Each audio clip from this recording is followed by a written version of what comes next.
सीने में बहुत तूफान बहुत है। पहुंचने से पहले लड़ाई लड़नी है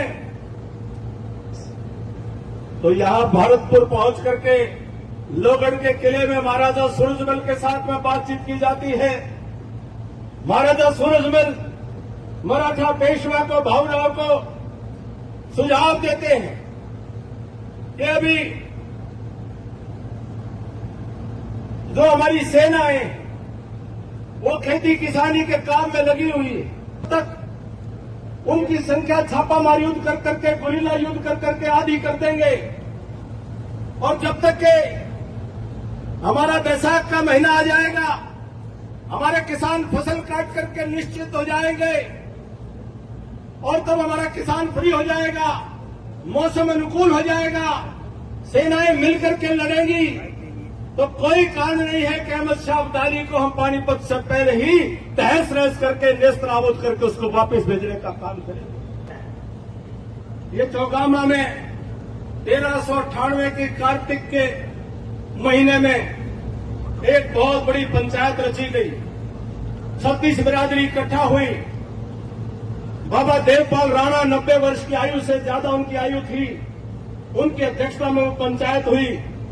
और उस 1398 का साल बता रहा हूं, तैमूर लंग का आक्रमण लूट करके वापस जा रहा है। पंचायत की अध्यक्षता बाबा देवपाल राणा करते हैं और उनके साथ में हमारे अनेक सामाजिक संगठनों के लोग, राम प्यारी गुजरानी उसका नेतृत्व करती है, चंद्रो ब्राह्मण थी वो उसका नेतृत्व करती है, वीर हरदेई जाट वो उसका नेतृत्व करती है। पुरकाजी में जाकर के भयंकर युद्ध हुआ। वीर हरवीर जाट गुलिया ने जब तैमूर लंग के हाथी के ऊपर जब आक्रमण करके उसको चोट पहुंचाई, उस चोट के कारण से बाबा श्यामल तोमर 1857 की स्वतंत्रता संग्राम का पहला आयोजन, उसकी योजना, वह कोई एक व्यक्ति का नाम लेकर के हम कह दें कि उनके कारण से नहीं, उसकी शुरुआत सर्वखाप पंचायत ने 5000 सैनिकों की तैयारी बाबा श्यामल तोमर के नेतृत्व में की थी। समाज जब जहां इकट्ठा हो जाता है वो धरती देवभूमि हो जाती है और सर समाज के प्रतिनिधि और सर समाज की सोच को लेकर के काम करने वाले, अपने अपने घरों परिवारों से निकल करके समय देने वाले लोग वो देवता स्वरूप हो जाते हैं। इसलिए ऐसी सभा को मैं देवताओं की सभा मान करके सिर झुकाकर आप सबको नमन करता हूं, मैं प्रणाम करता हूं, आप सबको राम राम करता हूं। मुझसे पूर्व के वक्ताओं ने अपने अपने भाव अपने अपने शब्दों में प्रकट किए और वो हम सबके भाव आपस में एक दूसरे के साझा विचार हैं। रोजमर्रा के जीवन व्यवहार में इन सब बातों को हम सोचते हैं, विचार करते हैं, चर्चा करते हैं, चिंता भी करते हैं। भाई नवीन पुनिया जी सूबेदार फौज में अंतर्राष्ट्रीय स्तर के खिलाड़ी और बड़े मशहूर लोक कलाकार, ये लाडवा गांव से आते हैं। लाडवा गांव में मुझे ध्यान है जब मैयर में जाट आरक्षण आंदोलन चल रहा था तो भाई सुनील वहां पर शहीद हुए थे और उसकी शहादत की वो हालात मुझे ध्यान में है। और उस वक्त जब कोई राजनीतिक व्यक्ति का उस गांव में जाने की इजाजत भी नहीं थी, मैं उस शहीद की शहादत पर उस गांव में अफसोस प्रकट करने के लिए अपने साथियों के साथ उपस्थित हुआ था। वो दिन से लेकर के और आज तक एक ऐसा राजनीतिक षड्यंत्र चला कि हरियाणा प्रदेश के भाईचारे को खिन्न भिन्न करने की साजिशें चली और बहुत सारे लोगों ने समाज का भला सोचते हुए, समाज का भला करने की इच्छा के आधार पर बहुत काम करने की कोशिश भी की और बहुत सारे लोग राजनीतिक साजिशों का शिकार होते चले गए और धीरे धीरे पूरा समाज उस राजनीतिक साजिश के चंगुल में फंस करके आज कहीं न कहीं अपने आप को ठगा हुआ महसूस करता है। जिन लोगों को अपना रहबर मान लिया था, जिन लोगों से उम्मीद थी कि ये बाढ़ खेत को बचाएगी, ऐसी हालात बनती चली गई कि बाढ़ ने ही खेत को खाने का काम कर दिया। और आज हम सोचने विचारने को मजबूर हैं, समाज की दशा और दिशा के ऊपर चर्चा करने को मजबूर हैं और हमें सोचना पड़ रहा है कि इस हालात के लिए कौन जिम्मेदार है। शायर ने कहा था कि तारीख के पन्नों ने वो वज्र भी देखे, जबर भी देखे हैं। तारीख के पन्नों ने वो जबर भी देखे हैं कि लम्हों ने खता की थी, सदियों ने सजा पाई। कि तारीख के दौर में, इतिहास में ऐसा समय आता है जब व्यक्ति हो, समाज हो, वो विवश हो जाता है, वो मजबूर हो जाता है, अपने आप को जबरदस्ती का शिकार महसूस करता है। लेकिन उस वक्त एक अध्याय सामने आता है कि कहीं न कहीं लम्हों से खता हुई थी, सदियों ने सजा पाने का काम किया है। साथियों, आज मैं इतिहास के उस दौर में आपको लेकर के जाना चाहता हूं, क्योंकि जब तक हम अपने अतीत को नहीं समझेंगे, जब तक हम अपने सर्व समाज के भाईचारे के इतिहास को नहीं जानेंगे, हम अपना वर्तमान नहीं समझ सकते और अपना भविष्य नहीं संभाल सकते। इसी पानीपत की तीसरी लड़ाई में 1761 की 14 जनवरी की सुबह, जब एक तरफ अहमद शाह अब्दाली दुर्रानी जो अपनी सेना लेकर के पानीपत के यमुना के तट के ऊपर मैदान में सरकंडों के बीच में सुबह मराठा सेना को तहस नहस करते हैं, केवल 2 घंटे के अंदर इतिहास लिखता है कि 20,000 से ज्यादा लोग मारे जा चुके थे। दोपहर के 2 बजे तक 60,000 लोग, 60,000 मराठा सैनिक शहीद हो चुके थे। इसी पानीपत की धरती ने हमारे भारत के इतिहास को बदलते हुए देखा है और भारत के उस तारीख के पन्नों में उस गलती को सही सामने भुगता है और उसको समझने का कोशिश की है। और 1761 की उस लड़ाई के बाद भारत को समझने में बहुत समय लगा और जो मराठा शक्ति उभर करके देश के अंदर मजबूत हो रही थी, उस मराठा शक्ति के समाप्ति के साथ साथ आज जो भारत का जो टुकड़े हुए हैं, आज जो भारत, जो अखंड भारत था, जो छोटा भारत बना है, उसकी नींव कहीं पर रखी गई तो पानीपत की तीसरी लड़ाई 1761 के उस सकरात का दिन था, 14 जनवरी को उस दिन लिखी गई। उसके पीछे का इतिहास क्या था जिसको हमें जानने की जरूरत है। मराठा चल करके आए थे पूना से और लंबी लड़ाइयों के माहिर थे। पेशावर तक मराठा साम्राज्य था।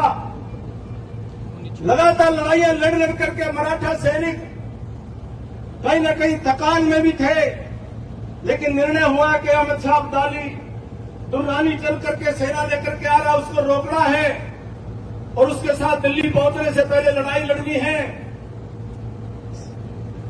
तो यहां भरतपुर पहुंच करके लोहगढ़ के किले में महाराजा सूरजमल के साथ में बातचीत की जाती है। महाराजा सूरजमल मराठा पेशवा को, भावनाओं को सुझाव देते हैं कि अभी जो हमारी सेना है वो खेती किसानी के काम में लगी हुई है और जो मराठा सैनिकों के लश्कर के साथ में बहुत सारे ऐसे बच्चे, महिलाएं और दूसरे ऐसे सेवक, बहुत बड़ी संख्या में उनको युद्ध के मैदान में ले जाना उचित नहीं होगा। महाराजा सूरज में 3-4 सुझाव दिए। उन्होंने कहा कि जितने सेवक और महिलाएं और बच्चे हैं, इनको लोहगढ़ के किले में महफूज रखेंगे, इनको भरतपुर में ही रखा जाए और तब हम जाकर के लड़ाई की तैयारी करें, ताकि उससे हमारा राशन और रसद कम खर्च होगा और सिर्फ सेना के लिए हमको राशन और रसद की व्यवस्था करनी पड़ेगी। महाराजा सूरजमल बहुत लंबी, ऊंची, दूर की सोच वाले व्यक्ति थे। उन्होंने दूसरा सुझाव दिया कि जनवरी का महीना ये हमारे इलाके में भयंकर सर्दी का महीना है। मराठा के सैनिक जो महाराष्ट्र के इलाके से आते हैं वो धोती कुर्ता में आए हुए हैं, सर्दी को बर्दाश्त करने की हिम्मत नहीं होगी और वो पूरी तरह से तैयार भी नहीं होंगे। और अहमद शाह अब्दाली की सेना वो सर्दी के इलाके से आ रही है, उसके लिए इस सर्दी में माफिक आएगी। इसलिए इसको एक तरफ तो हमारा किसान अपने खेत में, खलिहान में जो सैनिक बन करके काम करेगा वो इस वक्त पूरी तरह से उपलब्ध नहीं होगा लड़ने के लिए। दूसरा, सर्दी के महीने में मराठा सैनिक का कितने ही पराक्रमी और योद्धा और बलवान हो, लेकिन मौसम की मार भी उनके ऊपर बराबर पड़ेगी, ये दुश्मन की मार के बराबर पड़ेगी। तीसरा, उन्होंने कहा था कि इन महिलाओं को, सेवकों को, बच्चों को युद्ध के मैदान में ना लेकर के जाया जाए। चौथा, उन्होंने कहा कि मराठा सेना की जो लड़ाई की रणनीति है वो रणनीति छापामार युद्ध है, वो गुरिल्ला युद्ध करती है और ये मैदान का युद्ध होगा। अब्दाली की सेना मैदान के युद्ध की माहिर है। उन्होंने कहा कि 2 महीने मेरे साथ सहयोग करो, 2 महीने सहयोग करके छापामार युद्ध वहां यमुनानगर से लेकर के पानीपत तक उनकी संख्या छापामार युद्ध कर करके, गुरिल्ला युद्ध कर करके आधी कर देंगे।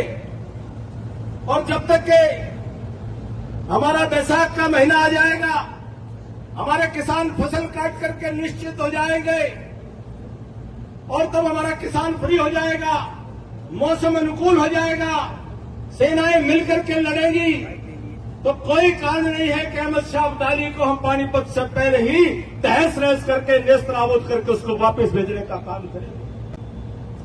मगर साथियों, वो महाराजा सूरजमल जिनके यहाँ पर हम वंशज भी हैं, जिनको इतिहासकार जदुनाथ सरकार ने लिख करके कहा कि Maharaja Surajmal Ulysses of the east थे। यूनान के इतिहास में एक सम्राट, उनको किसी भाषा में ओडिसी कहा जाता है और किसी भाषा में यूलिसिस कहा जाता है। और जदुनाथ सरकार लिखते हैं कि महाराजा सूरजमल वो यूलिसिस ऑफ द ईस्ट थे। उसका मतलब क्या था? उसका मतलब था कि वो राजनीतिक तौर पर बहुत समझदार थे, बहुत चतुर थे, बहुत सूझवान थे। वो जो लड़ाई की रणनीति होती है उस रणनीति की बहुत समझ रखते थे। अनावश्यक युद्ध न करके वो सही समय पर और सही लड़ाई का मैदान चुनने का उनकी बहुत बड़ी क्षमता थी। इसलिए इतिहासकार ने लिखा कि महाराजा सूरजमल ऐसे विद्वान रणनीतिकार राजा थे कि उनकी सलाह को अगर उस वक्त मान लिया जाता तो पानीपत के तीसरे युद्ध के अंदर अब्दाली की हार होती और मराठों की जीत होती और हिंदुस्तान का इतिहास कुछ और ही। महाराजा सूरजमल के अंदर बहुत बड़ी गुण था। वो सभी किसान बिरादरियों को साथ लेकर चलते थे।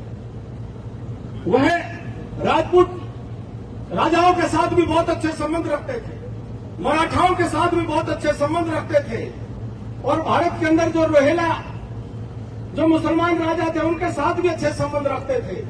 वो सबके साथ अच्छे संबंध रख करके भारत की सरहदों की रक्षा करने का संकल्प रखते थे। लेकिन उनकी बात को सुना नहीं गया। लेकिन उनका गुण पहचानने की बात क्या है? गुण था कि वो सबको साथ लेकर के चलते थे, इसलिए वो सम्राट हुए और इसीलिए आज पूरा देश उनको याद रखता है और हम गर्व करते हैं। साथियों, और पीछे ले जाना चाहूंगा। सन 1398 में जब तैमूर लंग भारत के ऊपर आक्रमण करके अपनी सेना से दिल्ली को तहस नहस करके और दक्षिण की तरफ और गुजरात से लेकर के पूरे इलाके को लूट करके जब वापस लौट रहा था तो आपके पड़ोस में ये चौगामा है, उत्तर प्रदेश के बड़ौत में निरपड़ा गांव है, दो गट है, दाहा है। ये चौगामा में 1398 की कार्तिक के महीने में एक बहुत बड़ी पंचायत रची गई। 36 बिरादरी इकट्ठा हुई। बाबा देवपाल राणा 90 वर्ष की आयु से ज्यादा उनकी आयु थी, उनकी अध्यक्षता में वो पंचायत हुई। और उस 1398 का साल बता रहा हूं, तैमूर लंग का आक्रमण लूट करके वापस जा रहा है। पंचायत की अध्यक्षता बाबा देवपाल राणा करते हैं और उनके साथ में हमारे अनेक सामाजिक संगठनों के लोग, सर्वखाप के लोग, वो ब्राह्मण समाज के भी थे, राजपूत समाज के भी थे, गुर्जर समाज के भी थे, सैनी समाज के भी थे, जुलाहा समाज के भी थे, वो वाल्मीकि समाज के भी थे, सैनी समाज के भी थे। इतिहास में लिखा हुआ है। अभिमन्यु को इतिहास बना करके नहीं कह रहा, इतिहास पढ़ करके आपको बता रहा है। पंचायत इस बात के लिए होती है, ये तैमूर लंग नाम का यह आक्रमणकारी भारत को लूट करके हजारों लोगों को जान उनकी खत्म करके उनको मार करके बहु बेटियों की इज्जत को लूट करके ये वापस अपने देश में नहीं जाना चाहिए। इसके लिए चाहे जो कुर्बानी देनी पड़े सब मिलकर के कुर्बानी देंगे। साथियों, उस पंचायत के अंदर फैसला होता है 60,000 लोगों की सेना तैयार होती है, 40,000 बेटियों की सेना भी तैयार होती है। उन बेटियों की सेना के अंदर भी आपको ध्यान होगा राम प्यारी गुजराणी उसका नेतृत्व करती है, चंद्रो ब्राह्मण थी वो उसका नेतृत्व करती है, वीर हरदेई जाट वो उसका नेतृत्व करती है। ऐसे महिलाओं की टुकड़ी 40,000 लोगों की बड़ी, 40,000 बहनों की, 60,000 आदमियों की, 500 घुड़सवारों की, लेकिन इकट्ठे कौन थे? 36 बिरादरी थी। और एक एक सेनापति उप सेनापति ने मिलकर के उस पूरे तैमूर लंग के लश्कर को मथुरा से ही उसको रास्ते में रोक रोक करके उसको देखते हुए और उसके साथ लड़ाई करनी धीरे धीरे शुरू करी। यमुना पार करने नहीं दी, वो गाजियाबाद आ गया, वो मेरठ मुजफ्फरनगर इस इलाके में भी हापुड़ से होता हुआ और गंगा नदी और यमुना को भी पार करने की हिम्मत नहीं हुई। और पुरकाजी में जाकर के भयंकर युद्ध हुआ। वीर हरवीर जाट गुलिया ने जब तैमूर लंग के हाथी के ऊपर जब आक्रमण करके उसको चोट पहुंचाई, उस चोट के कारण से तैमूर लंग की सेना पूरी तरह से हड़बड़ाई। वो पहाड़ियों के ओट में देहरादून से लेकर के पोंटा साहिब तक पहाड़ियों की ओट में तैमूर लंग की सेना किसी तरह से बच बचा करके निकली और तैमूर लंग अपने देश वापस नहीं जा पाए। उस चोट के कारण से वो मारा गया था जो आपके सरखाप ने तोड़ दी। इस सरखाप की ताकत मैं इतिहास क्या बताना चाह रहा हूं कि जब जब सरखाप इकट्ठा होती, जब जब 36 बिरादरी इकट्ठा होती तो हमारे देश का इतिहास बदल दिया जाता है, इतिहास लिख दिया जाता है। और जब हमारी आपस की हम एक दूसरे के ऊपर छींटाकशी टीका टिप्पणी गलत तरीके की बातें करने लगते हैं तो हम कमजोर हो जाते हैं। अब आपको ले जाना चाहता हूं मैं 1857 में सोरम गांव में पंचायत होती है। बाबा श्यामल तोमर जी उस पंचायत की अध्यक्षता करते हैं। किसी ने सुना है? वो भी आपके गुहान में ही है, बड़ौत में ही। बाबा श्यामल की शहादत को किसी ने सुना है? बाबा श्यामल तोमर 1857 की स्वतंत्रता संग्राम का पहला आयोजन, उसकी योजना, वह कोई एक व्यक्ति का नाम लेकर के हम कह दें कि उनके कारण से उनके कारण से नहीं, उसकी शुरुआत सरखाप पंचायत ने 5,000 सैनिकों की तैयारी बाबा श्यामल तोमर के नेतृत्व में की थी। और उसी प्रकार से 36 बिरादरी की सेना जुड़ी थी। उसके अंदर हर जाति के लोग थे, मुसलमान भाई भी उसमें शामिल हुए थे। उन सब ने मिलकर के 1857 की लड़ाई को अंग्रेजों के खिलाफ लड़ा था। और जब पूरा इलाका बड़ौत का और सारा इलाका खाली करा लिया गया अंग्रेजों से, बहादुर शाह जफर को दिल्ली के तख्त पर उस वक्त तख्त नशीन किया गया, तो बाबा श्यामल तोमर को बहादुर शाह जफर ने उनको सदर बड़ौत उनको बनाया। उसके बाद अंग्रेजों ने दोबारा हमला करके 18 जुलाई को 1857 के 18 जुलाई को बाबा श्यामल तोमर शहादत को प्राप्त हुए थे। राजा नाहर सिंह जी की शहादत हमको पता है, राव तुलाराम जी की शहादत 1857 की क्रांति में हमें पता है। लेकिन हम अपने जो सरखाप के नेता बाबा श्यामल तोमर थे, उनकी शहादत की चर्चा बहुत कम करते हैं। इतिहासकारों ने हमारे साथ बड़ा अन्याय किया है। इतिहासकारों ने हमारे सरखाप के इतिहास को दबाने की कोशिश की है। हमारी 36 जात के भाईचारे को हमेशा उन्होंने दिखाने से परहेज किया है, क्योंकि इतिहासकारों में कहीं न कहीं ऐसी साजिशें रची कि इन साथियों को आपस में लड़ा करके हिंदुस्तान को कमजोर किया जाए।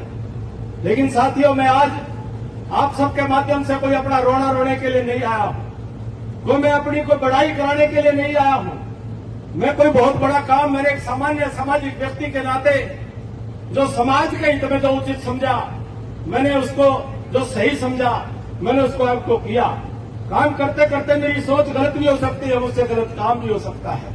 अपने आप को समाज से बड़ा कभी नहीं माना, लेकिन आज समाज की दशा और दिशा को 3 उदाहरण देकर के 1398 का तैमूर लंग के सामने बाबा देवपाल राणा की मैंने इतिहास को 1857 का इतिहास और महाराजा सूरजमल का इतिहास, मैंने 3 इतिहास आपके सामने इसलिए रखे हैं कि हमें अपनी ताकत को समझना चाहिए और अपनी कमजोरियों को भी समझना चाहिए। मैं कुछ बातें और जोड़ता हुआ, इसी हिंदुस्तान में आपका स्थान क्या था, इसी हिंदुस्तान की तारीख में आपका महत्व क्या था। समूचे हिंदुस्तान के अंदर सबसे पहला टेक्निकल कॉलेज आप मुझे बताएं किसने खोला, सबसे पहला पॉलिटेक्निक किसने खोला। पूरे हिंदुस्तान के अंदर इतने बड़े बड़े हमारे यहाँ पर समाज के नेता बैठे हैं। 1905 के अंदर राजा महेंद्र प्रताप ने हिंदुस्तान का पहला पॉलिटेक्निक कॉलेज की स्थापना करने का काम किया था। राजा महेंद्र प्रताप आप ही के समाज के एक सरताज थे।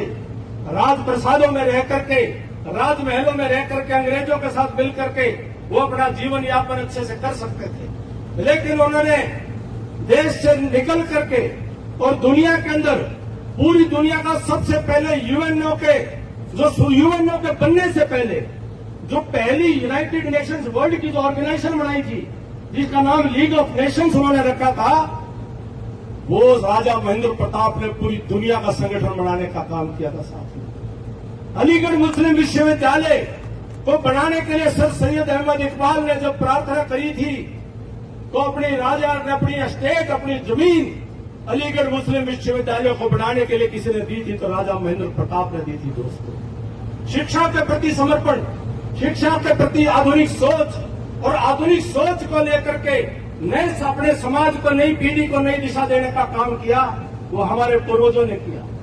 साथियों, मैं रोहतक में रहता हूं। रोहतक के अंदर सभी समाजों के शिक्षण संस्थाएं हैं। वहां पर वैश्य समाज की शिक्षण संस्थाएं भी हैं, सैनी समाज की भी है, ब्राह्मण समाज की भी है, विश्वकर्मा समाज की भी है। साथियों, सबसे पहली किसी समाज की शिक्षण संस्था 1911 में अगर बनी थी, तो वो जाट एंग्लो वैदिक वो विश्वविद्यालय वो बनाने का काम आपके समाज ने किया था। बाकी समाजों को उसमें प्रेरणा मिली थी और उसके अंदर पढ़ने वाले और पढ़ाने वाले वो 36 बिरादरी के लोग हुआ करते थे। ये समाज की परंपराएं आपके सामने चर्चा कर रहा हूं। साथियों, 1932 के अंदर जब बिरला जी ने, घनश्याम दास बिरला जी सेठ ने, जब लक्ष्मी नारायण मंदिर जब दिल्ली के अंदर स्थापना करी, जब बिरला मंदिर आप और हमने बचपन में और आज भी लोग देखने के लिए जाते हैं, उस बिरला मंदिर की स्थापना करी, तो पंडित मदन मोहन मालवीय महामना उन्होंने उनसे सलाह की बिरला जी ने कि बिरला जी, इसका उद्घाटन किससे कराऊं, इसका हवन किससे कराऊं। बोले जी, हवन करने के लिए कोई राजा होना चाहिए। तो बोले जी, मंदिर का काम है तो कैसा राजा होना चाहिए। महामना पंडित मदन मोहन मालवीय ने कहा कि राजा ऐसा होना चाहिए जो व्यभिचार न करे, जो भ्रष्टाचार न करे, जो चरित्र का उचित हो, जो मांस मदिरा पान का सेवन करने वाला ना हो, ऐसा राजा ही इस मंदिर की स्थापना कर सकता है। साथियों, उस वक्त सारे हिंदुस्तान के राजाओं के ऊपर निगाह पसार करके देखा तो एक धौलपुर नरेश, धौलपुर की रियासत के सम्राट राणा राव उदय सिंह जी केवल एक ऐसे व्यक्ति थे जो हिंदुस्तान के अंदर इन सारे मापदंडों पर खरे उतरे थे और बिरला मंदिर का हवन, बिरला मंदिर की नींव उनके हाथों से रखवाई गई थी। साथियों, छोटी बात नहीं, ऐसे महापुरुषों के समाज को आज के सोशल मीडिया के युग में कोई हल्के फुल्के कॉमेडी अपनी कमाई के चक्कर में उनको गुंडा बताने की कोशिश करते हैं, उनको किराएबाज बताने की कोशिश करते हैं, उनको कब्जा करने वाले लोग बताने की कोशिश करते हैं, हमारे नौजवान पीढ़ी को हतोत्साहित करने की कोशिश करते हैं, निरुत्साहित करने की कोशिश करते हैं, नीचा दिखाने की कोशिश करते हैं। हम हास्य का पात्र क्यों बने, जबकि हम ऐसे समाज से संबंध रखते हैं जिन्होंने समाज को दिशा दिखाने का काम किया है, समाज को सदा साथ लेकर के चलने का काम किया। साथियों, ये मैंने कहा था, लम्हों ने खता की थी, सदियों ने सजा पाई कि चौधरी चरण सिंह जी देश के प्रधानमंत्री बने। क्या 2% जनसंख्या भारत के अंदर देश का प्रधानमंत्री बना सकती थी? नहीं बना सकती। लोकतंत्र में सिरों की गिनती है और सिर 36 बिरादरी के मिलकर के गिने जाएंगे। चौधरी चरण सिंह जी ने लाल किले की प्राचीर के ऊपर झंडा फहराने का काम सर्व समाज को साथ लेकर के किया। चौधरी देवीलाल जी ने तत्कालीन राजीव गांधी जी की 450 के सांसदों की बहुमत वाली सरकार से लोहा लेने का काम किया। किसकी बदौलत किया? स्वर्गीय चौधरी देवीलाल जी ने 36 बिरादरी का एक फूल चुन करके एक शानदार गुलदस्ता बनाने का काम किया। एक एक फूल को हथियार बना करके उन्होंने सरकारों से टकराव लेने का काम किया। साथियों, ये गुण था सबको साथ लेकर चलने का। हमारे पूर्वजों ने हमको संस्कार में दिया है। हमारे इलाके के अंदर, बिहार और दूसरे राज्यों के अंदर इतिहास में आता है कि अनेकों जातीय हिंसाएं सामाजिक हुई, लेकिन हरियाणा और हमारे इलाके के इतिहास के अंदर कभी जातीय हिंसाओं का इतिहास नहीं रहा। हमने काका ताऊ का नेक, हमने गांव की बेटी का जो बटेऊ गांव में आ गया तो उसको गांव का बटेऊ मान करके उसका सत्कार करने का काम किया। हमने गांव की धी को दूसरे गांव में बारात और जनेत के रूप में जाकर के पहले धी का मान, ध्यानी का मान करके आए हैं, तब जाकर के उस गांव की बेटी को ब्याह करके अपने गांव में लेकर के आए। साथियों, हम खाट खटोले पर बैठते हैं तो सिराना और पाया देख करके बैठते हैं कि कौन नेक नाते में बड़ा है, कौन छोटा है। ये हमारी मूल परंपराएं और ये हमारा जो मूल है, जो हमारा मूल समाज है, हरियाणा प्रदेश हो, आज वो कहीं न कहीं एक राजनीति का शिकार हो गया। किसी ने उसको 35 का नाम दे दिया, किसी ने कोई नाम दे दिया, किसी ने कोई नाम दे दिया। लेकिन साथियों, राजनीति तो राजनीतिक लोग अपने अपने तरीके से करेंगे। लेकिन सर छोटूराम ने जो कहा था, ए बोले किसान दो बात ले जान, बोलना ले सीख और दुश्मन को पहचान। हमें देखना है कौन हमारा रहबर होगा, कौन हमारा रुखाड़ी होगा। हम अपना सीरी साजी वो भी देख करके रखते हैं कि भी हमारा खेत की रुखाड़ी ठीक तरह से कर पाएगा कि नहीं कर पाएगा। और जिसको हम राजा बनाने की बात करें, हम जिसको रहबर मान करके सारी ताकत उसके साथ लगा दें और वही हमारी ताकत का सौदा करने लग जाए, वही आपके द्वारा दी गई ताकत को बेचने लग जाए, वही समाज की दी हुई वोटों के आधार पर राजनीतिक सौदेबाजी करने लग जाए, तो फिर आप किसके ऊपर भरोसा करोगे साथ? जैसे सर छोटूराम ने कहा था, किसी एक सवाल का जवाब एक लाइन का सवाल हो, उसका उत्तर एक लाइन में नहीं दिया जा सकता। दुश्मन को पहचानना बहुत बड़ी बात है, मेरे बस की बात नहीं है। बता दी बोलना ले सीख, इतना ही कहूंगा, बोलना ले सीख। साथियों, बोलना चाहिए। सर छोटूराम की किताब बेचारा जमींदार में लिखा है बोले किसान तो अपने हकों के लिए बोल, तो आवाज तो उठा, जरूरत पड़ने पर चीख, चित्कार कर, चिल्ला, लेकिन तू आवाज तो उठा, बोलो तो सही, बतलाओ तो सही। अपने कहावत है, पता नहीं को बुरा ना मानियो भाई, बिला जाट बोलता था शर्मावा, लड़ता नहीं शर्मावा। तो ठीक कहूं जी, बोला आपस में बोलो, बतलाओ नहीं, बात करे नहीं, लेकिन लड़ने में जो है ना जमा देर के लाभ है। अरे को के क्या है बोला, गंदा नहीं दे, बेली दे दे, हैं नहीं, बेली दे देगा, गंदा नहीं देगा। और फिर एक और क्या ना बोला, फिर के बताओ सारी बात कहनी ठीक हो रही माइक के, बोला जो है बाकी एक लाइन आप जोड़ लिया, बोला अपने में मारे। एक तो मैं इसका जाया और ये बोला अपने ने, तो ये कहां से आ गई, ये कौन ले आए? राजी हो जाए, बोला हम 16 दूनी 8 में राजी। हाँ, अरे 16 दूनी 32 क्यों? 16 दूनी 32 तो हुए हैं, तुम 8 क्यों हो? तुम 16 दूनी 64 क्यों नहीं करते भाई? आधे क्यों हो दूनी कर करके भी? तो दूनी कर भी आते हो जाओ। तो समझने की बात यह है कि हमें अपने गणित को बदलना पड़ेगा। ये जमीन से जमींदार और जमींदार कहलाने का हक सर छोटूराम ने हमें दिया था। उन्होंने जमीन हमारी जो गैर रैन रखी थी, उस जमीन को छुटवा करके, और जो आज आपके और हमारे सिरों पर ये पगड़ी हम एक दूसरे के सर पर बांध रहे हैं, चाहे हरियाणा हो और चाहे आज पाकिस्तान का पंजाब हो, हरियाणा का पंजाब हो, यहाँ के जमींदार को अगर जमींदार कहलाने का हक किसी ने दिया तो साहिब आजम सर छोटूराम ने दिया। साथियों, उस जमीन से हम जमींदार, और इतने सालों से इस जमीन ने हमको पाला पोसा है और इस जमीन के कारण से हमारी अर्थव्यवस्था चली है। आज खेती किसानी हमारा पहला पेशा जरूर है, लेकिन अब दौर बदल गया है, अर्थव्यवस्था बदल गई है। और मुझे खुशी हुई किसी ने सम्मान करते हुए कहा कि पानीपत के जाट अब कमर्शियल हो गए। मैं हंसू था, मका इतनी चादर पर आदि मका पानीपत में चादर भी बने लगी के और चादर खूब पर आदि। तो बात आई भाई हाँ मैं खोप में करा दी, गर्मी के दिनों में जाडा मांगा फिर ठीक ढंग से जो है जितनी जरूरत उतने काम बड़े दे दूंगा। कहने की बात यह है कि अब दौर बदल रहा है।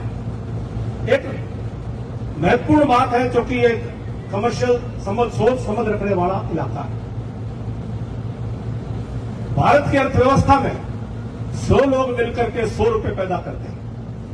100 लोग अगर हैं तो 100 रुपए पैदा करते हैं। उस 100 रुपए में से कृषि और खेती व्यवसाय से जुड़े हुए लोग, जो कृषि के अंदर डेयरी भी आ गया, मुर्गी पालन भी आ गया, सब आ गया, वो उसके मजदूर, खेती के मजदूर भी सब आ गए। वो 100 रुपए में से 15 रुपए पैदा करते हैं। और उस 15 रुपए में खाने वाले कितने हैं? लगभग, मोटी बात करूं, लगभग 60 आदमी उसमें 15 रुपए में गुजारा कर रहे हैं। यानी कि 15 रुपए में 60 आदमी खाओगे तो चवन्नी सारे का बांटा होगी। हाँ ठीक हिसाब ला रहा हूं, नहीं ला रहा हूं। और बाकी जो है 40 पैसे में, जो बाकी 85 पैसे में 40 लोग हैं, 100 में से 15 रुपये गए तो 85 रुपए बच गए। और 60 लोग खेती के अलावा बचे 40, तो 85 रुपए में टैजरे खाओगे 40, उनके बांडे कितने कितने आए? कम से कम 2-2 रुपये आए कि नहीं आए? जो खेती छोड़कर दूसरा काम धंधा करे उसने तो 2-2 रुपये मिले, और जो सिर्फ खेती पर रहेगा उसके बांडे 25-25 पैसे आओगे, चवन्नी आओगे। लेकिन ये आज की हकीकत है, ये दुनिया की हकीकत है। मैं दुनिया के आधे देशों में घूम लिया, ये किसान खेती कृषि अर्थव्यवस्था का, आधुनिक अर्थव्यवस्था के मॉडल में ये कृषि और किसानी की यही स्थिति है। इसीलिए सर छोटूराम ने कहा था, आपको याद हो, कि किसान तेरे 2 बेटे, तेरे बेटे को एक को बड़ा किसान और एक को बड़ा जवान, ताकि एक बेटा जो है वो तनख्वाह आए, महीने की तनख्वाह अपने घर में लेकर के आए, और दूसरा बेटा जो है वो खेती किसानी करके अपने पूर्वजों की पेशे को भी कायम रखे, परिवार को भी पालता रहे, अन्न और अनाज पैदा करता रहे, और देश और दुनिया का पेट भी भरता रहे, अपना धर्म भी पूरा करता रहे। और दोनों भाई, तेरे जो बहन हैं, तेरे जो 2 बड़द हैं, उन दोनों बड़द की तरह से दोनों भाई मिलकर के परिवार का गुजारा करें। कहने का 100 साल पहले सर छोटराम ने जो बात कही थी कि 2-2 पेशे अपना लो, खेती का पेशा छोड़ने का कोई सुझाव नहीं है। वो हमारा दादा लाई है, वो हमारा धर्म है, वो हमारी माँ है, हमारी माँ से हम दूर नहीं हो सकते। लेकिन साथ के साथ में हमारे माँ के द्वारा दिए गए जो हमारा, उससे हम और सहयोग से उसको पुष्ट करें, और वो सहयोग दूसरे काम धंधे, पेशे, नौकरी, स्वरोजगार, कुछ भी करो। ये खेती हर लोगों के लिए सर छोटराम का संदेश था। आज मैं उसी को दोहरा रहा हूं कि दूसरा साथ में काम जोड़ना बहुत जरूरी है। तो ये किसान का संदेश ये केवल एक बिरादरी के लिए नहीं है, हमारा तो मूल समाज है, धरती के ऊपर निर्भर समाज है, हम सब इससे जुड़े हुए हैं, हम सब इसकी भाषा को और इस संस्कृति को समझते हैं। साथियों, मैं बहुत सारी बातें मेरे मन में हैं। मैंने पूरे हरियाणा के अंदर ये अभियान की शुरुआत आपके सहयोग से करी है कि जो सही सोच वाले लोग हैं, समाज में जो सकारात्मक सोच वाले लोग हैं, जो समाज की सज्जन शक्ति है, समाज की सात्विक शक्ति है, उसको इकट्ठा करेंगे, उसको संग्रहित करेंगे, उसको साथ लेकर के समाज को नई दिशा देने का काम करेंगे। नई दिशा नहीं है, हमारे पूर्वजों के इतिहास में हमको जो बताई दिशा है, सही दिशा में लेकर के हम चलने का काम करेंगे। और इसमें आप सबका साथ और सहयोग मिला है। मैं बहुत आभारी हूं कि पानीपत की सरदारी ने, बड़ी सूझवान सरदारी ने इतनी बड़ी संख्या में आकर के इस कार्यक्रम में सहयोग किया है। सारे विषय को मैं एक कार्यक्रम में नहीं रख सकता हूं, जो मेरे सीने में दफन है, बहुत सारी बातें हैं। वो एक मंच पर रख नहीं पाऊंगा, लेकिन आप हर एक जिले में जाऊंगा, जिले से कस्बों में जाऊंगा, जरूरत पड़ी तो दिल्ली, राजस्थान और उत्तर प्रदेश में भी जाऊंगा, लेकिन अपने समाज को, अपने मूल समाज को इकट्ठा करके समाज की जो बड़ी संस्कृति थी, उस भाईचारे की संस्कृति में सबको जोड़ने का काम आप सब साथ मिलकर करें। सर छोटा की एक बात का सुझाव देता हूं कि बोलो बतलाओ, लड़ने झगड़ने की जरूरत नहीं पड़ेगी, आपस में बात करो, आपस में बोलो। एक बार में नहीं समझेगा, दो बार में नहीं, दो बार में नहीं, तीन में नहीं, तीन में नहीं, चार बार नहीं, 5 बार, जितना मर्जी। संवाद के अलावा कोई तरीका नहीं है सद्भाव बढ़ाने का। संवाद से ही सद्भाव बढ़ेगा। जिससे किसी से तकलीफ है बात करो, भाई से तकलीफ है बात करो, पड़ोसी से तकलीफ है बात करो, दूसरी बिरादरी वाले से तकलीफ है बात करो, उसको बातचीत करोगे, उसको भी समझ में आएगा। आपसे, अपने से, मेरे से कोई गलती हुई है, सुनने की बर्दाश्त भी रखो कि मैं सुनूं। हाँ भाई, कोई मुझे गलत बता रहा है तो उसके मन में कोई बात होगी, उसको सुनो। ये हमारी सुनने की ताकत जो बड़े बुजुर्गों ने हमें सिखाई थी संस्कार में, ये बहुत बड़ी ताकत थी। जब इकट्ठे बैठा करते हम बालक थे, हमारे दादा ताऊ कोई न कोई भाई एकाधी गुस्से में कोई झगड़े में आ जाता था तो क्या करते थे भाई, उसने एकाधी लड़ने लग जाता, ना तो गलत करे, गलत बोले है, बड़े बुजुर्ग कहते ना भाई सुन लो इसकी, भाई सुन लो इसकी, कह देगा इसकी बहुत मन में लिकट जाएगी इसकी, कहने दो भाई, सुना करो, सुननी चाहिए। आज बोलने वाले सारे तैयार बैठे हैं, सुन लिया कोई नहीं। गलत कह रहा हूं बताओ जमा। ये फेसबुक हिसाब मिल गया, इंस्टा हिसाब मिल गया और ट्विटर हिसाब मिल गया, सारे बोलने दावे, सुन लिया कोई नहीं। और इनका खेल है, ये दुनिया की बड़ी बड़ी कंपनियां हैं, इनका मॉडल है कि जितनी गाली गलौज हो उसको बढ़ाओ, जितनी गलत बात हो उसको बढ़ाओ, क्योंकि उससे इनका ज्यादा डाटा बिकेगा, ज्यादा कमाई होगी, इसलिए गलत बात को बढ़ाएंगे। अभिमन्यु कोई सही कहेगा उसकी बात को ये दबा देंगे, और जो कोई जो है उल्टा पुल्टा बोलेगा, कोई गेट तोड़ेगा, यूनिवर्सिटी का जाकर के उसने गढ़ा के खाओगे, बिला बोलते एक बैठो गेट तोड़ दिया, कोई जाकर गंदा बोलेगा उसने बढ़िया बताओगे, कोई गंदा जवाब देगा उसने और बढ़िया। ये आज हमारे समाज का चरित्र, यह चित्र नहीं था।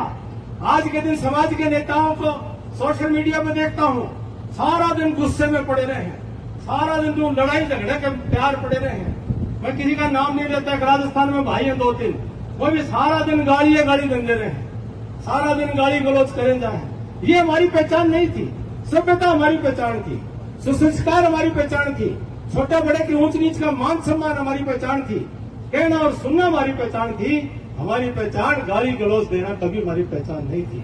चौधरी चरण सिंह जी ने कभी ऊंचा नहीं बोला, चौधरी छोटूराम ने कभी ऊंचा नहीं बोला तो देश के अंदर उनका रुतबा बना, उन्होंने समाज को इज्जत दिलाने का काम किया। तो इसीलिए आज हमें ऐसे आदर्श, जो हमारे भाई मासरोली से भाई साहब कह रहे थे कि भाई हमें हमारे नायक, हमारे आदर्शों को हम किस प्रकार के लोगों के साथ दें। क्या हम ये गाली गलौज या ये गेट तोड़ने वाले लोगों का साथ देंगे? क्या ऐसे लोगों को हम अपने, जिनको अपने घर में नहीं, हम ड्राइंग रूम में नहीं बैठाना चाहते, उन लोगों के नारे लगाएंगे? तो समाज को किस दिशा में लेकर के जाएंगे, हमको आज सोचने की जरूरत है। मैं कोई एक पार्टी का ये मंच नहीं है, सारी पार्टियों के लोग हैं, और ना मैं कोई पार्टी के नाते बात करने आया हूं। जो पार्टी ठीक लगे, जो विचारधारा जिसको समझ में आए, सबको अपनी अपनी विचारधारा को समझने का, मानने का सबका अधिकार है, और सबको अपनी बात कहने का अधिकार है। और मैं कोई भी मेरे खिलाफ से खिलाफ भी कोई बात कहेगा, मैं उसकी बात कहने के अधिकार का समर्थन करूंगा, और जिंदगी के आखिरी सांस तक उसको मेरा विरोध करने का समर्थन करूंगा। क्योंकि जब मैं सुनने के लिए तैयार हूं, जो विरोध सहने के लिए तैयार हूं, तो फिर मेरी बात को भी अगला सुनेगा, कोई ना कोई मेरी बात को भी तवज्जो देने का काम करेगा। ये राजनीति, ये हमारे सिर फोड़ने का, एक दूसरे का खिलाफ ये लड़ाई झगड़ा, एक दूसरे के परिवारों को नष्ट कर देने का, ये हरियाणा को जला देने का, एक दूसरे के घरों को बर्बाद कर देने का, ये राजनीति कहां से हो गई? ये तो मुगलिया सल्तनत के अंदर तो आपस के अंदर लड़ाई लड़ करके कोई बेटा बाबू को मार दे, बाबू बेटा को मार दे, उनकी संस्कृति को हमने कब अपना लिया? ये हमारा संस्कार नहीं था। और हमारे समाज के अंदर मुझे बड़ी तकलीफ के साथ कहना पड़ता है, कोई राजनीतिक व्यक्ति इसको बुरा ना माने, मैं भी राजनीति में हूं, लेकिन कोई किसी पार्टी से। ये पुराने साथी कई कह देते हैं, हरियाणा में रवायत थी कि नौकरियां पर्चियों से दी जाती थी, रवायत थी, इस रवायत में चल रहा था। आज भी कई लोग कहते हैं हम तो पर्ची देते थे, हमारी पर्ची ली जाती थी, पर्ची में नौकरियां मिलती थी, आज भी कहते हैं। और कई कहते हैं पर्ची फेर लेंगे और फिर पर्ची पे करेंगे, कहते हैं। तो फिर उन पर्ची को देने वाले लोगों ने फिर चौधरी ओम प्रकाश चौटाला की कैद क्यों करवाई थी, कोई मुझे बता दो। वही लोग हैं जो उनको पर्ची लेने का, नौकरी देने पर उनकी कैद। मेरे राजनीतिक दूसरी पार्टी के हैं, लेकिन वो पर्ची लेने के ऊपर उनको कैद हुई, पर्ची में नौकरी देने पर कैद हुई। और वही लोग कहते हैं बोला हम पर्ची दिया भी करते, जिन्हें कैद कराई, जिन्हें मुकदमा चलाया, जिन्हें उनको जो है जीते जी मारने का काम करा, वो लोग यूं कहते हैं बोला हम तो पर्ची दिया भी करते और पर्ची आगे भी देवांगे। अब ये बताओ, ये विरोधाभास है कि नहीं है? इस चीज को कौन समझेगा, कौन चर्चा करेगा? इसलिए मैं कहता हूं शांत वातावरण में आपस में मिलकर के चर्चा करो, बातचीत करो। एक निवेदन नौजवान भाइयों से, सोशल मीडिया पर जातिवाद को, एक दूसरे को गाली देने का संस्कार चल पड़ा है। कोई फलाना खड़ा हो जाओ बोला छतरी छवा, बोला फलाने तुम न्यू थे, फलाने न्यू थे, मां बहन तक आ जाते हैं। कोई फलाना कहेगा बोला उसके भाई 3 खसम 4 खसम, तो पता नहीं क्या क्या बात करते हैं। बड़े बड़े विद्वान बनते हैं, बड़े बड़े टेलीविजन के ऊपर आते हैं, लेकिन अकल नाम की चीज नहीं है। जिन्होंने कभी एंथ्रोपोलॉजी नहीं पढ़ी, जेनेटिक्स नहीं पढ़ा, वो डीएनए का ज्ञान देते हैं। जिन्होंने कभी समाजशास्त्र सोशियोलॉजी नहीं पढ़ा, वो समाज का ज्ञान देते हैं। जिन्होंने कभी इतिहास नहीं पढ़ा, वो इतिहास के ऊपर बात कहते हैं। बड़ी हैरानी है कि सोशल मीडिया पे जो जितना गंदा बोले उसको ही लोग ज्यादा सुनने को चल पड़ते हैं और उस पर टिप्पणी करते हैं। तो मेरा निवेदन है भाई, कोई कितना गलत बोले अपना मुंह खराब करेगा, अपनी जुबान गंदी करेगा, अपने घर में ही उसके ही बच्चे उसको देखकर शर्माएंगे। उनकी बातों का प्रतिकार करने की जरूरत नहीं है। आप उनके साथ में गंदगी में मत पड़ो। वो कहते हैं कि भाई वो सुअर के साथ लड़ोगे तो सुअर के बाड़े में फिर मिट्टी और गंद आपको भी लगेगा। जो गंदा है, गंदी बात बोलता है, गंदी भाषा बोलता है, गंदी भाषा, उसके साथ में अगर पढ़ोगे तो फिर मैला होना पड़ेगा। तो नहीं पढ़ना चाहिए, मेरा सुझाव है। बाकी आप सियाने हो और यूं मैंने भी यूं मान लिया भाई मेरी भी उम्र होली, अब मैंने भी अब कहना चाहिए, अगली पीढ़ी को कुछ बातें बतानी चाहिए। जो मेरा अनुभव है, आज सीखने को तैयार हूं, समझने को तैयार हूं। 2 बातें आप बताएंगे, उन बातों के ऊपर अमल करने के लिए भी आपके साथ मिलकर के तैयार हूं। यही निवेदन करने के लिए आज आपके बीच में उपस्थित हुआ। जैसे मैंने कहा कि सीने में बहुत तूफान बहुत है, लेकिन एक बार में सारा निकालना मुश्किल है।